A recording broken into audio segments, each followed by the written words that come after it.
এবার ভোটে একটা উচ্ছ্বাস ছিল মানুষের মধ্যে, উৎসাহ উদ্দীপনা ছিল।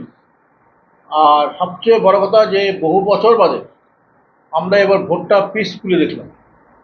মানে ভোট বলতে যা বোঝায়, আগে ভোটটা যেমন উৎসব মুখর ছিল, এখনো তো এবছর তো ভোটটা উৎসব মুখর ছিল।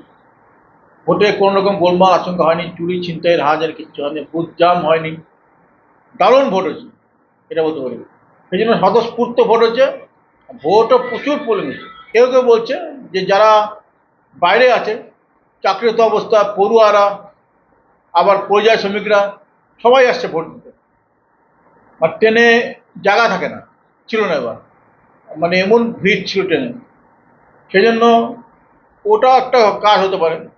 তাছাড়া আরেকটা হতে পারে, ভোটটা নিজের গণতান্ত্রিক অধিকারটা প্রয়োগ করার যে ভোটটা, এবার সেটা শান্তিপূর্ণভাবে ভোটটা হবে বলেই সে একটা ব্যাপার আছে। ভোট সমিতি তার সকাল থেকে বাড়ি থেকে যেভাবে লোকে ভোট দিতে পেরেছে, সেটা কিন্তু এসআইয়ের বলে মনে হচ্ছে না। সেটা কিন্তু যে ভোটটা নির্বাচন কমিশন যে বলছিল ভোটটা পিসফুলি করবে, শান্তিপূর্ণ ভোট হবে, সেই জন্য মানুষ ভোটের প্রতি আস্থা রেখেই সেই ভোটটা দেওয়ার জন্য বেরোয়েছে বাইর থেকে। আমি এই জন্য নির্বাচন কমিশনকে অসংখ্য ধন্যবাদ জানাবো। তো এরকম সুন্দর একটা ভোটের ব্যবস্থা করার জন্য। আমরা তো চাই এরকম ভোট হোক পশ্চিমবাংলায়, কিন্তু কয়েক বছর ধরে গণতন্ত্রের পরিবেশ ছিল না ভোটে। ভোট মাত্রই রক্তাক্ত অবস্থা, ছিনতাই, ছুরি এবং গুলি বোমা, সেই জিনিসটা এবার কিন্তু হয়নি।